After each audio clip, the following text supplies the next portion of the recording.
Hello, everyone, and welcome into the Hospitality Room Live. Blair Cartwright, Kerry Toby with you, and we're ready to talk some college football. Mr. Toby, how are you this evening on this fine Wednesday evening?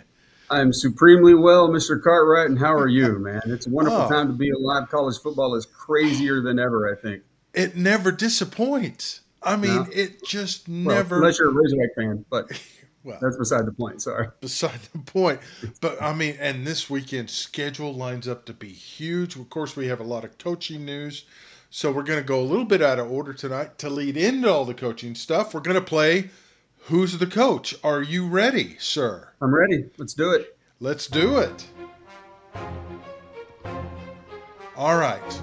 I'm gonna show you records of a coach, a current All head right. coach or a head coach, and I want you to see if you know who they are. All right. Here we go. Our first head coach. 5 years, 21 and 34, 3 and 16 against the top 25.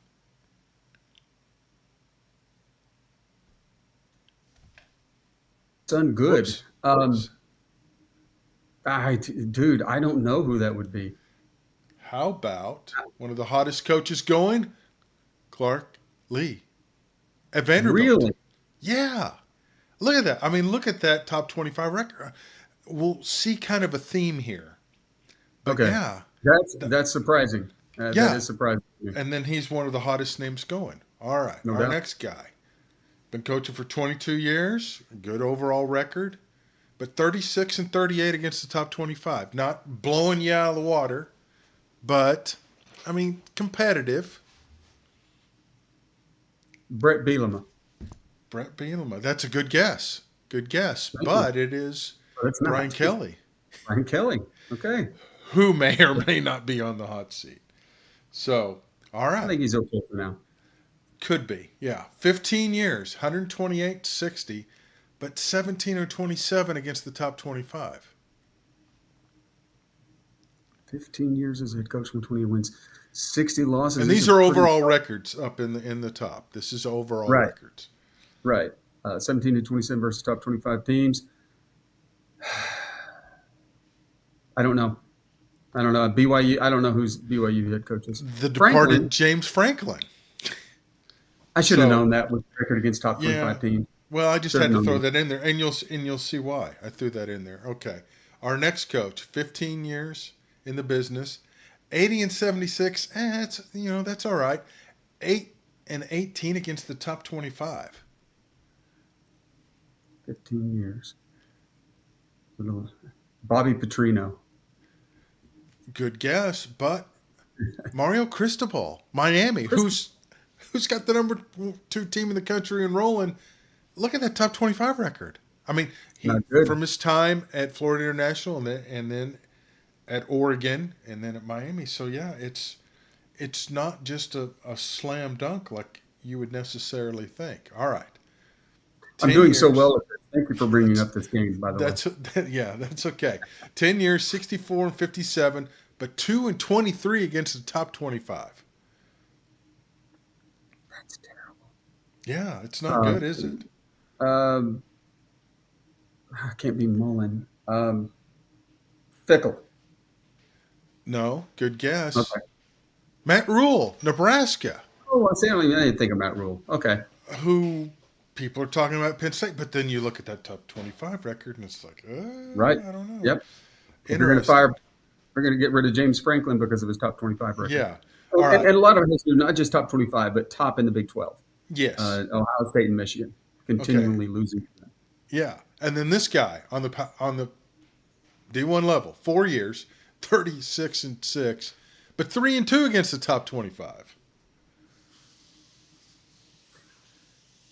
Uh, Signetti. You got it. Signetti 2 and 3. Boom. Yes. And yet I got one. he's the hottest name in the business. He's Of 3 and course he 2 is. against the top 25, which just goes to show it's tough to have a winning record against top 25 teams. I mean, Mhm. Kalen DeBoer, in doing the research, I think he's the only one with the winning. I've got too many sheets of paper over here. Kalen Of course. DeBoer is the only one. He's like 16 and 3 against the top 25. which is incredible. Okay, that's pretty impressive. And like you said, Signetti has more top 25 wins or against top 25 than Franklin does, right? And isn't that what we saw? Yeah, he's got. I mean, he's 3-2. He's got a Well, winning record, which is yeah, rare. right. Right. I mean, diving into this, it is extremely rare to find a coach who's got a winning record against top 25 teams, which I Give him had some time. no idea. I didn't either. So, yeah, so I just thought that was fascinating. And that will lead us into all the coaching changes. Penn State coughing up $50 million to show James Franklin the door. Now, he did lose back-to-back games to unranked teams in which his team was a 20-point plus favorite, which is not happened in over 30 years. Oregon State winless makes a move. UAB struggling makes a move. Adding to the list, and now Penn State jumps to number one. Were you surprised? What were you surprised as I was when you got the alert Sunday that James Franklin was out? Yes, I was. I assume you were very surprised. If I'm going Yes. to compare to how surprised I was with you, yes, I was. I was extremely surprised. In fact, I thought, no way, man, no way. The dude was what 3 points away from being in the championship game last year. Yeah. Three Well, points away, and they threw that interception late that allowed Notre Dame to kick that field goal. They were that close to playing for the national title just last season, yeah. and here we are. What 6 games into the year? 7 gone. 3 weeks ago, he's on the set with Game Day with Saban, ranked number 2 team in the country. Yeah, 3 weeks Three ago. weeks later, he's unemployed, That's it. College but football is vastly insane. overcompensated. I mean, it's like I don't. I mean, I understand. Yeah, you want a clean slate and all that, but it's still like you mentioned. We're 6 games into this thing, and we've already got a slew of coaches. We know a bunch more are coming. I don't know what the advantage is. Now we don't know everything that's going on behind the scenes, Right. and they always say, well, if you're going to make a move, make it. But still, it's a little surprising this early in a season to make the move because the season's pretty much done for anyway, right? Oh yeah, yeah, it is. It's a wash. And once Gundy, got fired at Oklahoma Yeah. State, that kind of started the whole ball rolling, and it's going to domino. And then coach teams are looking. Look, the market is already open, and there might be some deals set in stone way before the end of the season. Yeah. So if they're going to make a move, you're looking, all right, we're going to be looking for a coach at the end of the year anyway. And we're pretty sure we are. We better pull the trigger now so we can actually get in this game because who knows who's going to be left out when it's over. Yeah, but the thing, and the pecking order changes with each Sure. opening. But it's like, okay, if you've got somebody in mind, but they've still got half their season left, and their season could go south, and then you can't hire them. So I, I don't know what the advantage is to eat the buyout and get them out. I mean, at least wait till the end of the season, right? I mean, it's not See, like I you're would going to go agree. hire somebody mid-season. Especially that's true. You're right. They're not going to hire anybody midseason, and Yeah, so I don't get the advantage either. Uh, I guess some boosters just get tired of it. They're ready to. So money. I'm done pulling off the band-aid and we're getting done with it, Yeah, getting it over with. it's funny because everybody talks about money's an issue, but I guess it reaches a certain point where the money says, okay, enough. I think the money is the issue, and to the point where the money controls it. Oh, That's why totally. it's the issue, because if money, so which makes it no issue. Because Yes. if the money people want somebody, they're going to get it. The money doesn't matter at that point. So if they make up their mind, we're going to spend the money, and we're going to do what we need to do to get it done, and True. we'll eat the cost. So And tell the AD, you don't make a move, we're coming for you as well. that's right. Or you don't make the move we want you to make. Whole reason you're getting all this money is Yeah. because we want this guy, or at least somebody from this group of guys. Yeah. Valid point, and that makes it real interesting. All right. So now coaching changes. Which jobs will open this probably this weekend? There's a report out that Scott Strickland, the Florida AD, has told boosters to get ready to pony up the money after this weekend. They have an open date. They play Mississippi State, Wisconsin. I mean, Luke Fickell, after the press conference last week, asked if he thought, I should have had the sound, if he thought the program was a better place now than when he got the job. He says no. I mean, what else is what else is he going to say? If he says it's in a better place, they're going to go, oh, really? Really? Let's look at 7 straight losses to end last season, or 5 straight to end last season. You've already lost. You won your first 2, lost 5 in a row this year. I think you're right about Wisconsin and Florida, Fickell and Napier. Yeah, this is their last week in coaching football. I believe that, unless somehow they play. Wisconsin's able to buck up against Ohio State and put up a fight. Yeah. But otherwise, I think they're both gone. Probably, and both teams. And both teams have open weeks, which I don't know why. I mean, ultimately, the open week. I mean, what are you going to change? But then again, we saw Arkansas look much better after an open week. Yeah, that's what I was going to say. Some coaches made the defense look better after an open week. True. Recently. So. True. Yeah. So I think that's the best time if you're going to do it. Do it. Give your interim coach 2 weeks to get things to settle down a little bit and get the team focused. So I do like the idea. If you're going to do it coming up on a bye week. Okay, fair enough. One of the guys mentioned for several jobs. Urban Meyer came out today and said Dan Mullen ought to be the choice at Penn State. We've heard, as you heard on the podcast yesterday with Mike Irwin, that Mullen's name is one for Arkansas. He was asked about that yesterday after practice. Let's listen to Dan Mullen. Yeah, that is. He hadn't even tweeted out his office yet. Your name had come up as a possible replacement for Yahoo Sports. Yeah. How are you going to keep from this becoming? I'll be here. Distraction. I'll make it. You want me to do that? I'm going to be the head coach of UNLV next year. I'll be here. I'm not going anywhere. Have you said that to Eric Clark and your players yet? I said to the players. I told them that. I told the players. I said, good or bad, right? It's a transfer portal world. I said, don't get all excited. Think I might go somewhere that you think is like a better place. I'm going to be here. You guys are stuck with me. Right? But on that, listen, James Franklin's done an unbelievable job. I'm a good friend of mine. You know what I mean? 3 weeks ago, he was in winning in overtime. I guess it's a new world of college football sometimes, but I think you better. I think a lot of schools, and I think it's tough. Be careful, with the schools. And I'm not saying I don't know. I'm not behind the scenes to know all the situations, but I mean, he was in the national semifinals last. The guys that are playing for a championship, and a couple weeks ago they lost in overtime to a top team.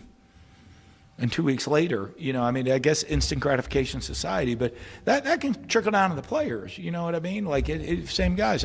It's a long season, playing a lot of football games. There's going to be ups and downs. You got to battle through it. So I really feel bad for James. I feel bad for his family. I feel bad for their assistant coaches in the program because I've been through it and it's not a fun deal. I know you can't stop people from speculating. Well, I always say that. They're always going to speculate on being fired or you're being hired, right? Like I always say that. But no, I'm very, very happy here. I like Vegas. You're not getting rid of me that easy. In years past, what's your experience been like? He handles it well, doesn't he? He does, and here's one of the things, Blair. How do you roll back from that, from his emphatic statement? Yeah. How do you at all roll back that statement and make a choice and go somewhere else at the end of the year?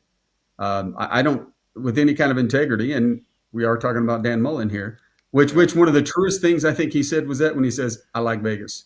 Yeah. So I truly believe that about him, that he loves Las Vegas. Oh yeah. I was thinking about something else real quick here, Blair. Go right because I was always questioned the integrity of even the reporters asking the question, how unfair it is for everyone involved. Because you're questioning the coach's loyalty, his honesty. But then I got to thinking, where else in college football is there any loyalty? None. not in No, the not in this players. day In and the transfer age. portal, they come and go with the wind, with who wants to pay more, may get more playing time.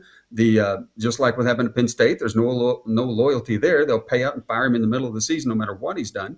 So why do we require now that the coaches tell us what we think they want to hear? Maybe refreshing for a coach to come out and say, it's interesting. I'm going to talk to him.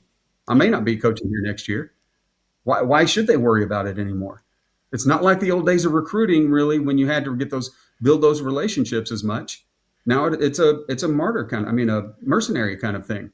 Yeah. I mean, isn't it? Isn't No, that it where is. it's headed? It It is totally for everyone. is. Every single other person involved. It's a mercenary type situation, except for the coach. So when is it going to become their turn? Just to go, Yeah. you know what? I'm a free agent every year. Oh, exactly. And it almost makes signing somebody to a long-term deal ridiculous. Yes, it does. Yep. Yeah. And I guess that's the big question too now. Are we going to see coaching contracts change as a result of these crazy buyouts and the turnover and with the transfer portal? Why would you, and a lot of these contracts came from the last big coaching cycle in 21. Mhm. So why would you sign a guy to a long-term deal? Or better yet, who's going to be the first AD who steps up and tells Jimmy Sexton, no, this is the deal. You don't want it. We're moving somewhere else. But then he controls everybody, so Yeah. Well, you didn't lose an all AD his clients. supposedly didn't an AD already do that to Sexton with Lane Kiffin?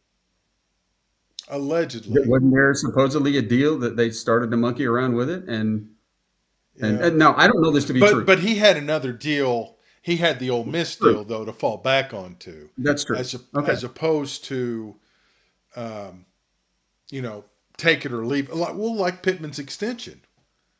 Right. I mean, where's he going to go? He's going to go to Hot Springs and chill, man. I hope so. So it's I like hope he enjoys his you're time. competing against yourself. I don't know. It's gonna be fascinating to see how this plays because Sexton controls so many of the coaches. Mm-hmm. It's almost And like he wants to place them. well, If he you know, does, every big contract, Sexton rakes it in, man. And it doesn't matter who's fighting who. yeah, He just finds the best deal that he can for the coaches. And look, I which would is love it his if the athletic job. directors get together and stop. Yeah, Yeah, it is his job. I agree, but I think it's the athletic director's job to put a cap on it, to yeah, figure out how to stop the insanity of being fired because you're not doing your job and walking away with $8 million or $10 million or $20 million yeah. because you didn't do your job. But Anyway. who's going to be the first AD to do that? And when they don't when that school's fan base finds out, well, we could have had this guy, and our AD said no, then everybody is going to storm the castle with pitchforks and torches looking for the AD and to get him That is out. true. That is true. They will. Oh, what I a mean, fun world college football is. It's just a never-ending cycle Right. in a sense. And it's like, at what point does the carousel stop and somebody get off and say, this is crazy? Or I just will think it happen? I don't think they just keep creating new speeds of the carousel. Yeah. They keep speeding it up, changing it up. But yeah. It becomes so distracting. We're in the middle of a college football season with a lot of good teams doing a lot of great things, a lot of fun games, exciting teams moving up the rankings, some dropping, and we're spending so much time. We have to talk about all this coaching stuff, Yeah. which I think distracts from what the fun part of college football is, and that's True. Saturdays. Well, and nowadays it's every day of the week almost, but Yes. typically it used to be Saturdays. True. All right. Well, with that, let's move to a different topic. Massive schedule this weekend. Holy Yes. cow. Just loaded. So, are there any particular games that you are dialed in to see? I mean, and it's tough to choose two or three. I know that's a very loaded question because the slate is just off the charts. Well, I will give you my top one, and that Okay. would be Arkansas hosting Texas A&M. That's Yeah. my number one game I'm going to watch Saturday. Okay. But beyond that, we've got I think LSU at Vanderbilt with The Commodores are the favorite, are they not? I think you said that earlier. Yes. Yeah, Yes. Vandy is favored over Two and LSU. a half. See, And this is the kind of thing we need to be talking about. yeah. Is that Vanderbilt is a favorite over LSU. Yeah. So And yeah, I'll be LSU watching is that game. ranked 10th. A Yeah, top 10 team going to Vanderbilt. Now, granted, they're 17th. But a top 10 team is an underdog going into Nashville. I don't know that has ever happened. I would be shocked if it has. Maybe back in the 1906 season or something like that, but not in the modern day of college football at all. So Yeah. that is definitely a game I'll be checking out during the tailgate. Ole Miss and Georgia, huge implications Top coming 10 up matchup. with the playoffs. Yeah. So those are, and Tennessee, Alabama, of course. Beyond that, we still have good games, but they aren't as quite as intriguing. Missouri at Auburn, that'll be interesting. Texas at Kentucky, Mississippi State at Florida, that has the Napier issue going Yeah. on. So Well, it's a great slate of games, and Oklahoma goes to South Carolina too, trying to bounce back after their loss to Texas. yeah. Well, Tennessee, Alabama, the Yeah, third weekend yeah, in that's the other one I'll October. be watching. What time is that game? That game is at 6:30 on Yeah, ABC. And the perfect. ratings have come out, and college football is killing it right now. And a lot of them are SEC games. So ABC, ESPN, Disney, that conglomeration is more than getting their money's worth out No of doubt. college football so far this season. I mean, you just look at the SEC schedule. It's just loaded from the first game on all three platforms. I mean, every game's got a great storyline. It does, and that schedule is also going to play a huge role in the college football playoff teams as well. Yes. Yeah, we'll talk about that in a minute, but yeah, it's going to have a lot of impact on how those teams shape out coming up at the end of the year. No question about it. Okay, we promised we'd get to the playoff. If you had to name your 12 teams, who are your top four seeds as of right now? Ohio State, Miami, Alabama, no, Texas Tech and Indiana. Oh, really? Yeah, Okay, Ohio State, Miami, Texas Tech, Tech, Indiana. Indiana. I think Yep. that would be hard to argue against. At this, yeah, I mean, I'm more than willing to argue about it, but it's all going to be speculation at this point anyway. I just like Yeah. how it's a combination of how they're playing and what they have the remainder of the season. Mm-hmm. So I'm Yeah. looking at the rest of the schedule. How Based on likely are yeah. they to be able to maintain that positioning? Yeah, based on it right now. No, I think that's fair. Now, if you had to choose, now who are the at-large teams? I mean, there's some talk. I mean, Notre Dame, I guess, is right there on the bubble. I mean, do you see 1, 2, 3, 4, Uh, 5, 6 SEC at-large teams? I mean, I no, don't, I don't know that I would don't. happen. And here this, when I was talking about the schedule coming up right now, Texas A&M, LSU, Ole Miss, right? They're all in. Mm-hmm. They're all in the top 12 basically, Yeah. and they're considered competing for it. The problem with that, and especially Texas A&M and LSU, the remainder of their schedule is brutal. Both of them have very, very tough games coming up, and they're going to be on a razor's thin edge on whether they're going to stay in or not. Yeah. LSU especially, and they have Vanderbilt. I forgot other teams. It's going to be tough. Oh, Ole yeah. Miss has a tough rest of the season. So out of those three, which are all three kind of, I think we're in the rankings or in the possibility for being in the playoffs. I'd be surprised if all three of them made it. I wouldn't be surprised if just one made it due to what's going to happen the rest of the schedule. While these other teams, BYU, USF, Virginia, they have easy schedules to close the year out. So teams like I said, teams like Virginia, they don't really have anybody on their schedule left. They'll have to play the ACC championship game, but after that, they've got a good shot of being in the top 10 and making it to the playoffs and knocking out a 2 or 3 loss SEC team. Yeah, I mean, for instance, Ohio State has 3 over teams, Mm-hmm. winless conference teams left on their schedule. So, I mean, the SEC is going to kill itself off. It will. We're going Is to that good? cannibalize the teams, Is but it good or I bad? guess it becomes bad, man. 16 teams.